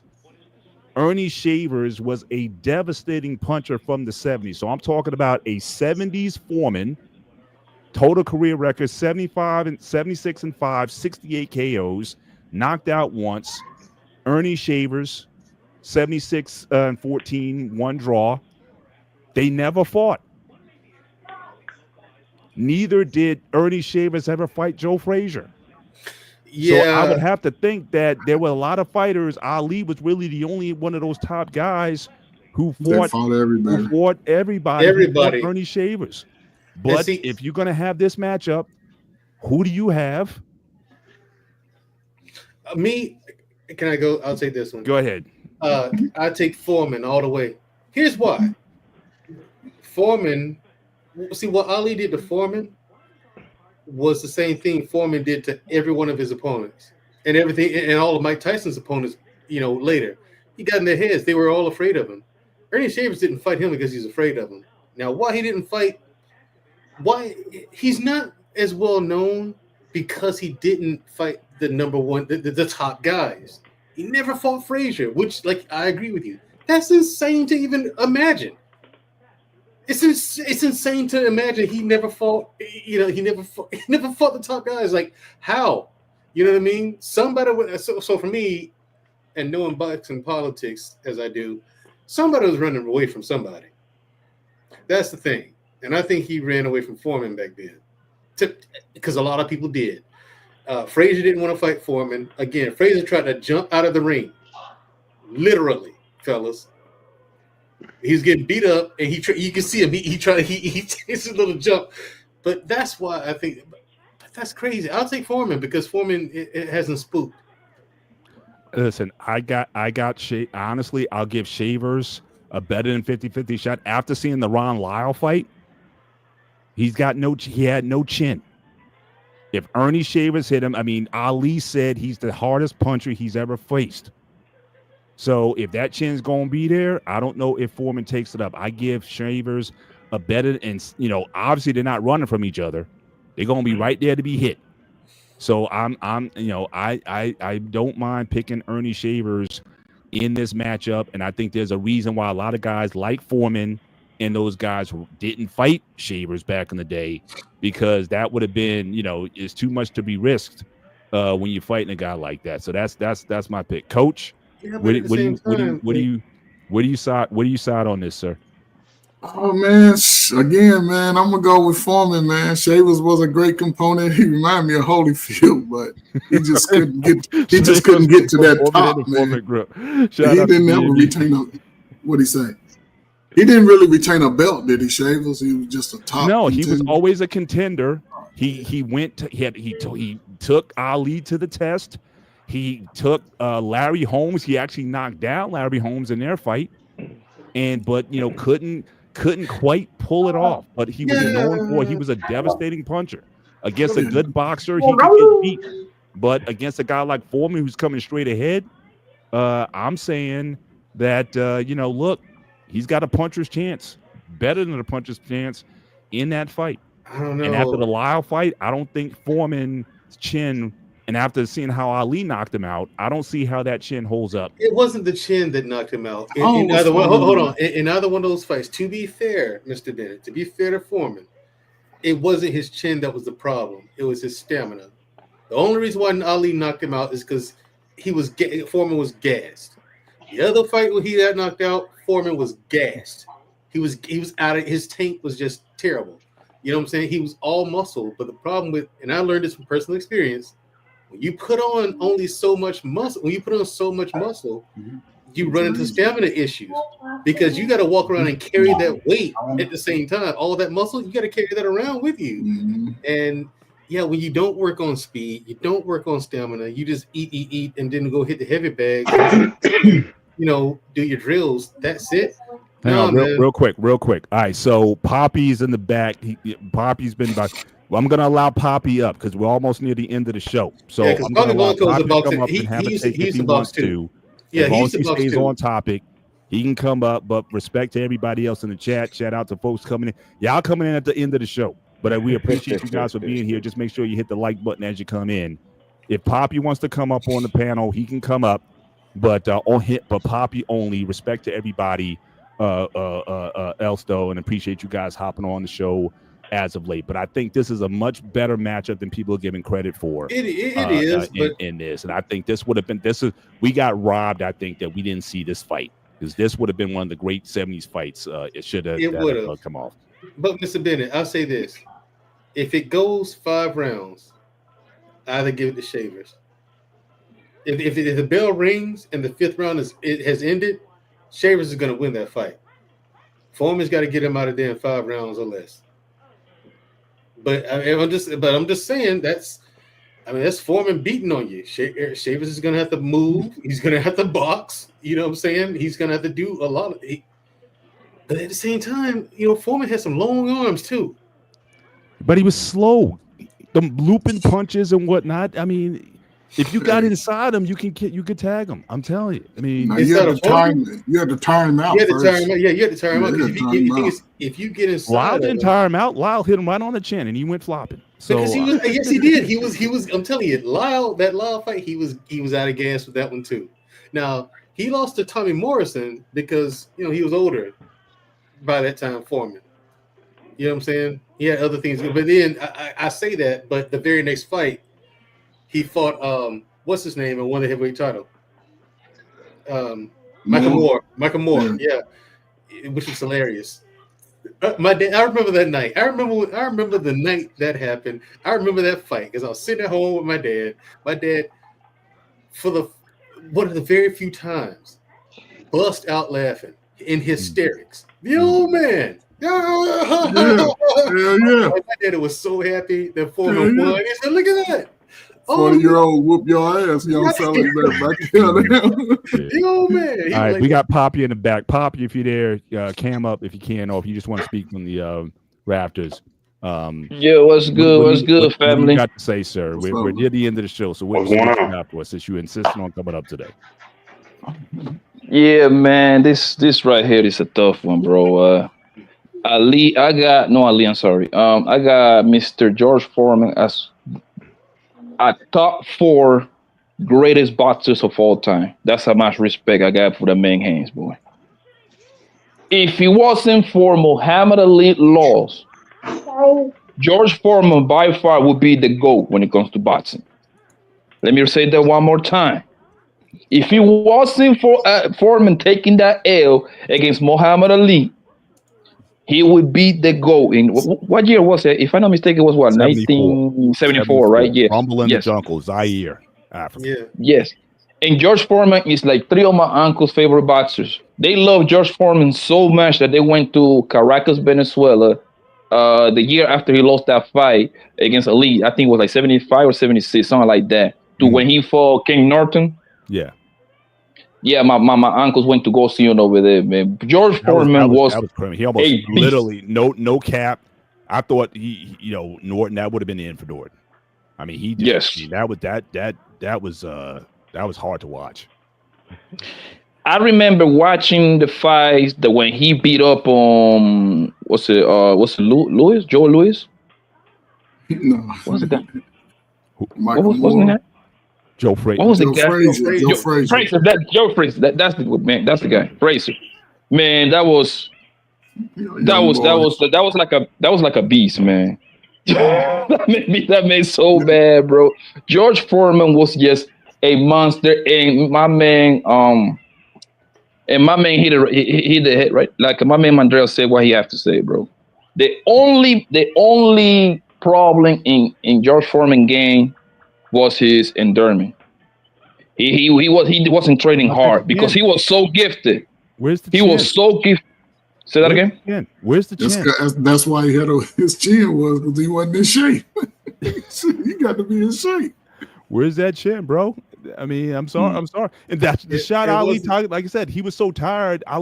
That shot Ali hit him with, it was enough to knock him down.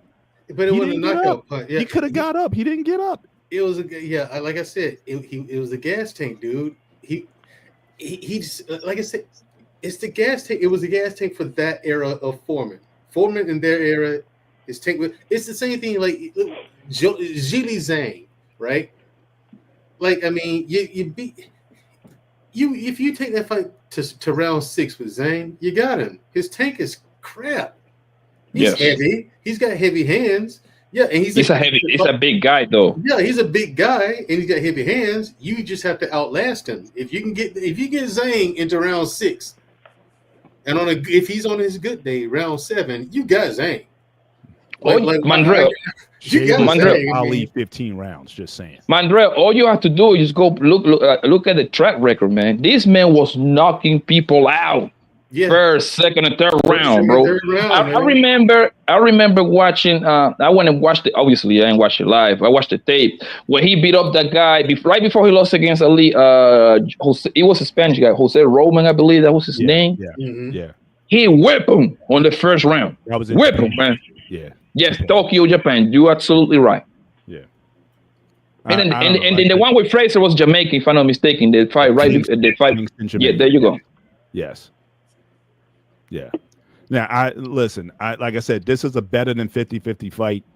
And I think, Shavers, again, absolutely not. Hardest puncher. If he touches Foreman's chin, at least then, I don't like I said, I don't think he survives it, man. I just don't. But Foreman would beat up this guy, Shavers. Last matchup of the night. And again, thank you guys for participating in this. And like I said, I'll try to do more of this in the future. But let's move to more modern times with Mr. Foreman. So we're going now. So we're leaving the young George Foreman. Now we're dealing with big George Foreman. Big George Foreman versus Donovan Razor Ruddock in his prime. So we talking these guys could have fought. We know about the fights that Razor Ruddock had with Mike Tyson. Those 2 fights he had with him. We saw he almost killed Michael Dokes. We all saw that left hook, left uppercut, the smash that he had. The smash ain't an uppercut. It's a mixture of a hook and an uppercut. That's what I'm saying. He calls it a smash. It's a mixture of a hook and uppercut. This what I'm saying. This is a fight that could have happened that didn't. He could have, both of them guys were heavyweight contenders fighting for the championship. Again, you got 2 guys who are not going to move away. These aren't boxers. They're going to be right there. So this is gladiators. You're going to have the heavy hands of George Foreman, big George Foreman, versus the smash of Donovan Razor Ruddock. Who you picking in there? So this is basically at this time. So you talk about 91, 92 time frame. Yeah. Those guys could have fought. They could have. Who do you got? You know what, man? This is a rough one because, I'm sure Papa Blanco will agree. Donovan Razor Ruddock could crack, man. He could crack, man. That's why I'm sitting here like, ooh, this is a rough one. And what George found out about himself in this era is that he does have a chin. Because he took some hellified blows, man. He was in there with Evander Holyfield, and that fight with Tommy Morrison, you found out that George Foreman had a strong chin. So like I said, right. And that's at an older age. He took those blows like that. Like I said, it wasn't his chin that was a problem. It was his stamina that was a problem when he was young. So once you outlast him, you can just kind of push him over. He's done. Now this one, because Ruddock was I don't know. Because Michael Moore was an okay fighter, but he was undisciplined. Ruddock came after Tyson and lost both times. And Tyson said he was the hardest puncher he ever fought. I mean, but like I said, Ruddock could crack, man. With that, like you said, with that smash, it'll lay you out. Yeah. I don't know. I don't think old George is gonna make it out of this one. No, but I think the smash is too awkward of a punch. The smash is too awkward of a punch. What you got, Poppy? The thing is, I think that's like the wrong question to ask. I think it would be better like a prime George Foreman prime. No, I'm saying I'm picking fighters. Both of these guys fought at the same time. Foreman made his comeback in '87. He won the championship in '94. Donovan was at his peak was 93. in the was early 94? '90s. So they could have fought. This was a matchup. If John King wanted this to happen, this could have happened, or Arum or whoever. They could have made this fight happen. It would have been a huge draw. Yeah, but I don't like that question, man. When George Foreman, like in '90s, come on, man. Like that was Grandpa Foreman, bro. He won Like, the of course, heavyweight championship, man. You see the belts he has? yes, but he still was. This man was a John Bull right here, bro. That's Yeah, that. Okay, that's like putting 42-year-old Larry Holmes with hungry 21-year-old Mike Tyson, bro. Like, come on, bro. same result. Yeah. All right, so who you got? So you basically say you got Ruddock. Let's see. Yes, because I like it, that would be the career. If I'm a gambler, so I would put my money on this guy, Donovan. Okay. I'll put right. my money on Donovan too, man. Okay, Coach, who you got? Hey man, yeah, I'm going with that. This is no different than Ali Holmes. You know, all of these, which is George Foreman would have put up a good fight, but yeah, he would have got knocked down. Probably fourth, fifth round or something. All right, Shawnee, Dante. Again, this is '90s, so again, I want to try to get some stuff when you guys were at least young bucks at that time. So Well, I remember Foreman fighting, but I'm not familiar with Ruddock though. okay, I'm not familiar. his best fights were he had 2 fights with Mike Tyson. One was stopped controversially in the 7th round, where Richard Steele, who was known for stopping fights early, he might have been on the take. I don't know what's up with him, but he was known for stopping fights early. And then he went 12 rounds with Mike in the second fight. Again, very hard-hitting, competitive heavyweight at the time. And like I said, these guys could have fought if the promoters want to put those guys together. And again, it would have been, if anything, an exciting fight because you got 2 bangers who wouldn't go away from each other. It's not like a guy who's just following a guy around. I think that certainly would have been something. I think that certainly would have been something. That Monica Lewinsky.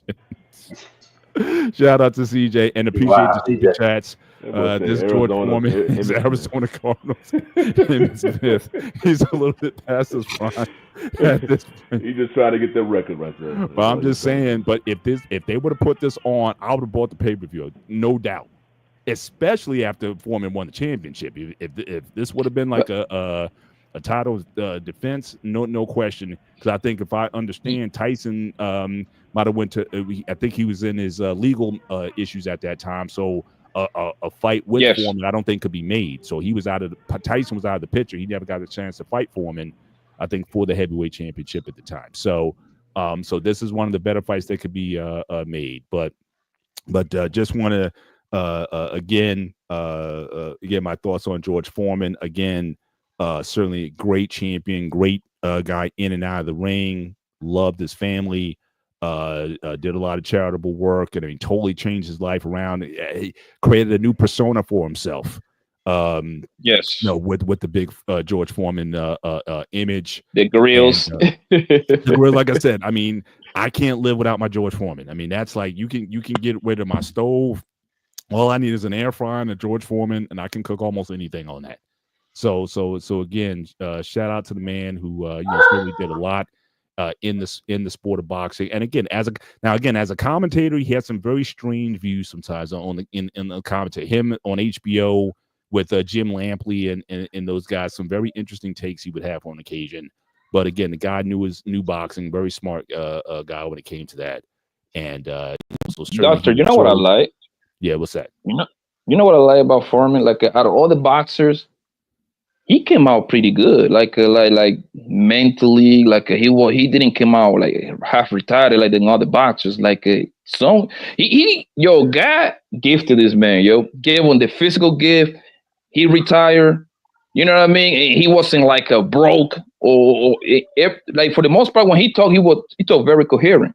You see what I'm saying? Like most boxers retire like dumb, absolutely broke. He left the ring financially secure.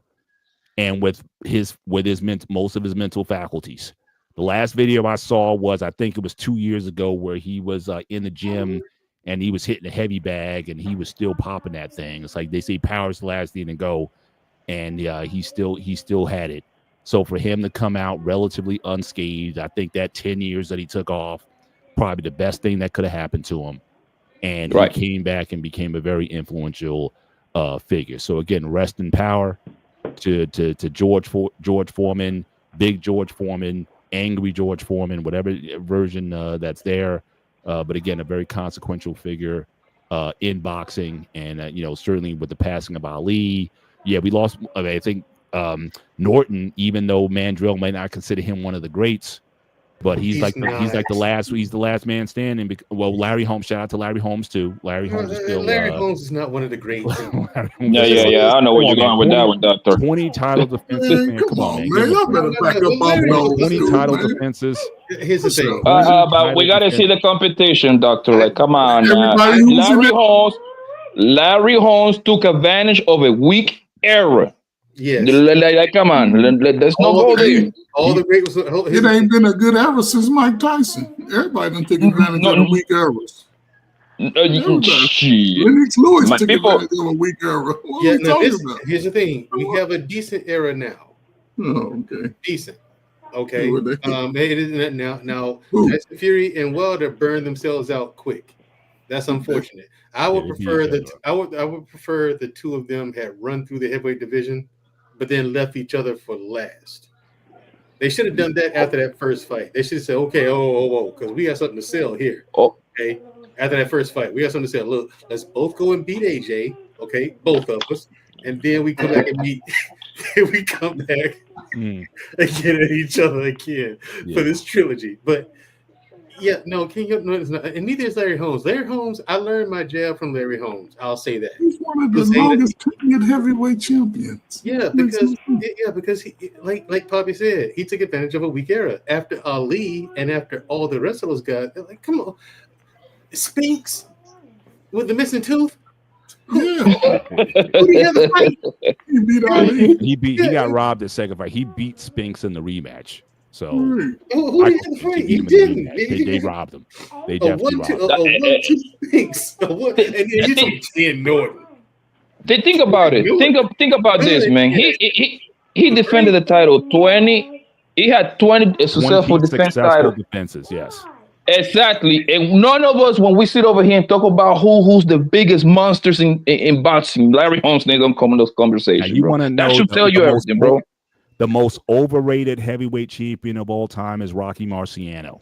Of course. He was only 185 undefeated record. He only had 10 title defenses, and half of those were against guys well past Archie Moore and Ezzard Charles and whoever else was at that time.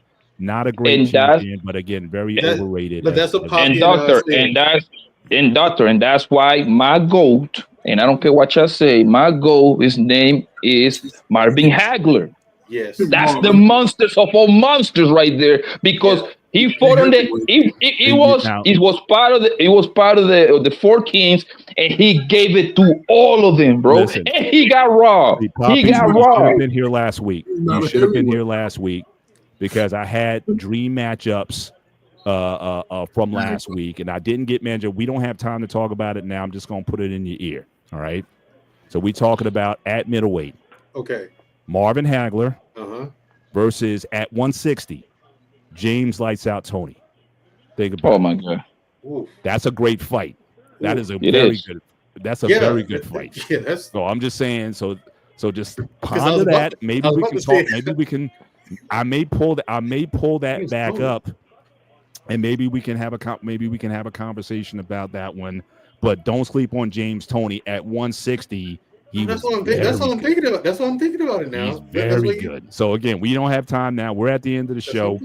Anything, Coach Dante, Shawnee? Any closing thoughts before we close out? We way over time. I don't want to run to the next show, but certainly we appreciate you guys for coming up, and it's always good when the whole band is together.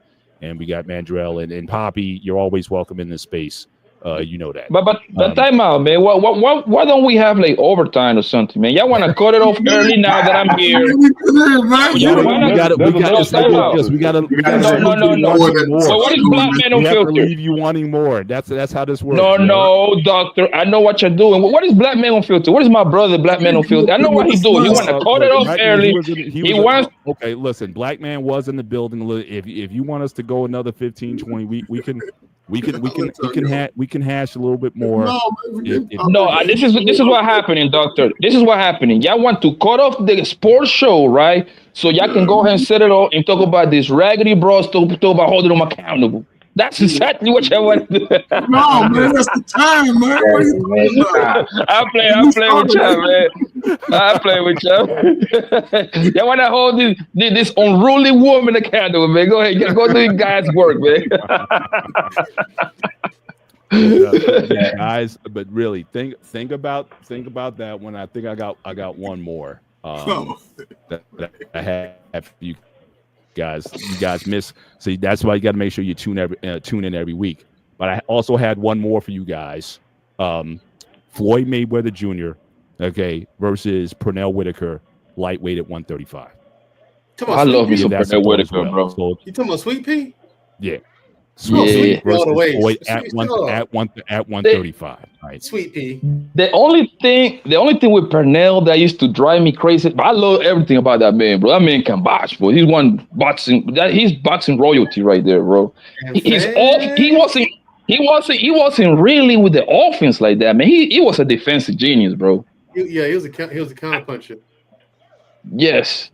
If he would have played offense more, oh man, he would have been a prostitute. I'm talking about he would have been top 6 boxer of all time in my list, bro. I love me some Floyd Sweet at 135 was taking dudes out though. I mean, he did the Diego Corrales and those guys. I mean, Floyd was, he had some pop at 130, 135. Here's what changed Floyd though. See, Floyd has brittle hands. He still has them. His hands are very his weak. ankle coming back on to the fall. Right, and the thing is, he used to break his hands all the time, as quietly as it's kept. He break his hands all the time. That's why he switched to being a counterpuncher. He switched to defense. He break his hands all the time. Now, back when he was aggressive, he was giving it to people when he was knocking people out. And when he was much more aggressive, like seriously, I've not forgot about that Floyd, but Floyd would break his hands all the time. Well, he was pretty boy Mandrell. He was with the every other fight, this dude was breaking his hand. Then, like, I go to tournaments and stuff. I mean, we hear about Floyd breaking his hand. Like, this is in the amateurs. He'd break his hands too. It's like that's when I first heard of him. Because I came up in that same era. You know what I'm saying? I was just heavier. I fought at a heavier weight than Floyd. But, he had brittle hands and he switched. And now it's like, he's the greatest of all time. No, there are fighters now that will whoop Floyd's ass, like bad. Yeah. Like Crawford, Crawford would destroy him if you wanted. We're gonna have another. So Poppy, you're more than welcome to come back. All right, next week, same time. So really, I usually like to save the boxing for the last 30, 45 minutes of the show. So again, you're more than welcome back. We'll have more of these sort of dream matchups to ponder. But again, that Tony Hagler. Think about. I'm saying about before you react, think about it. That's what I'm thinking. Yeah, we'll come back and we'll circle back to that one and see get your thoughts on that one. But again, for everybody, good show. Here, good. That's a good show, man. And we should do this whole show just unboxing alone, man. Because I'm pretty sure when y'all start talking about the dirty Cowboys, I already know. That's why I come over here the last 10 minutes. We didn't touch the Cowboys today. Made me sick. We didn't touch the Cowboys at all today. So I see you later. We gave the Giants more time because they ain't got no court. They signed 2 quarterbacks because they got none. Man, we ain't talking about the Cowboys. No, let him go, man. Not today. Next week, he come over at 8 o'clock, bro. You right, so next week, shout out to my man Anton in the building tonight, just hopping on board. Just for everybody who came in, just make sure you hit the like button as you leave. But again, great show as always. And again, we want to make this better. We want to have a diversified, talk about all different types of sports. And I'm glad to know that there's so many boxing fans out there, and we can certainly talk more about the boxing as we go on. And but love chopping up with you guys. And so until next week, for myself, Mr. Bennett, for the coach, Shawnee, Dante, Mandrell, and my man Poppy Blanco, for everyone who's joined us tonight, thank you for joining us. You guys enjoy the rest of your week. Take care. God bless. And we'll see you next week. Peace.